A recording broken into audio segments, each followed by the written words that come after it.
Viernes de la semana octava del tiempo ordinario. Del Evangelio de Marcos 11:26.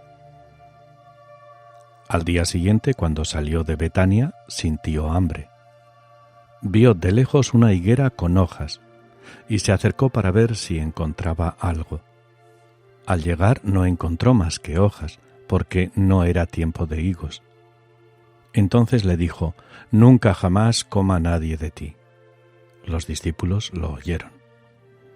Llegaron a Jerusalén, entró en el templo y se puso a echar a los que traficaban allí, volcando las mesas de los cambistas y los puestos de los que vendían palomas, y no consentía a nadie transportar objetos por el templo. Y los instruía diciendo: ¿No está escrito: mi casa se llamará casa de oración para todos los pueblos? Vosotros, en cambio, la habéis convertido en cueva de bandidos. Se enteraron los sumos sacerdotes y los escribas, y como le tenían miedo, porque todo el mundo estaba asombrado de su doctrina, buscaban una manera de acabar con él. Cuando atardeció, salieron de la ciudad. A la mañana siguiente, al pasar, vieron la higuera seca de raíz. Pedro cayó en la cuenta y dijo a Jesús: «Maestro, mira, la higuera que maldijiste se ha secado». Jesús contestó: «Tened fe en Dios. Os aseguro que si uno dice a este monte: quítate de ahí y tírate al mar, no con dudas, sino con fe en que sucederá lo que dice, lo obtendrá. Por eso os digo, cualquier cosa que pidáis en la oración, creed que os la han concedido y la obtendréis. Y cuando os pongáis a orar, perdonad lo que tengáis contra otros, para que también vuestro Padre del cielo os perdone vuestras culpas».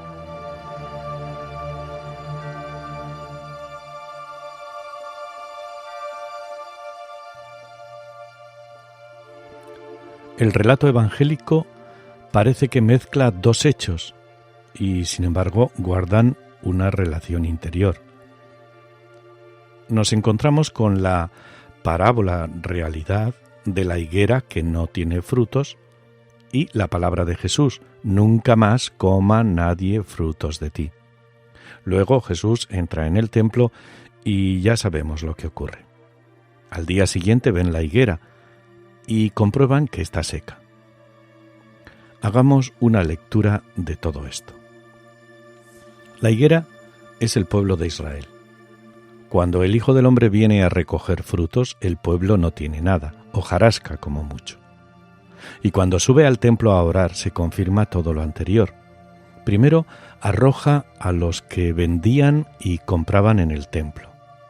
Después tira las mesas de los cambistas y los bancos de los vendedores.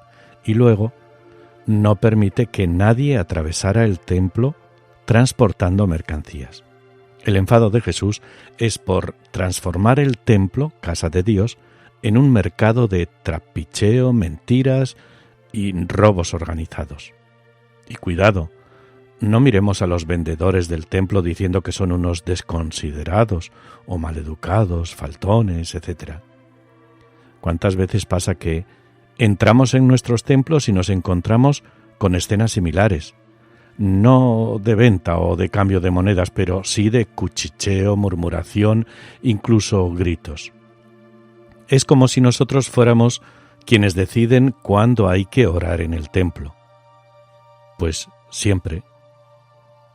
No solo cuando sale el sacerdote a la celebración, vamos a orar ante el Señor, y el Señor está siempre en el sagrario. Después del desalojo del templo, Marcos, el evangelista, retoma el tema de la higuera disecada. Es Israel, el pueblo que se ha hecho estéril. Israel no tiene fe.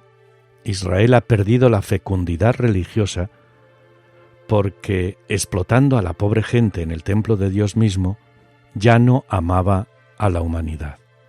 Ha transformado la casa de oración en un mercado, cueva de ladrones. ¿En el templo no se oraba? Sí. Pero al lado de eso se explotaba al prójimo en vez de amarlo, en vez de servirlo.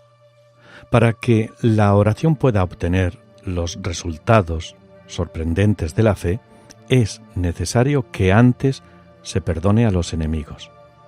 De otra manera, la oración no será escuchada. Nuestra vida puede ser una higuera en quien el Señor ha depositado confianza para recoger frutos. Si nuestra oración es auténtica, los frutos llegarán. Si no llegan los frutos, no echemos la culpa a Dios, y sí a nuestra manera de pedirlo y a la poca intensidad de nuestra fe. Recibe la bendición de Dios Todopoderoso, Padre, Hijo y Espíritu Santo. Amén.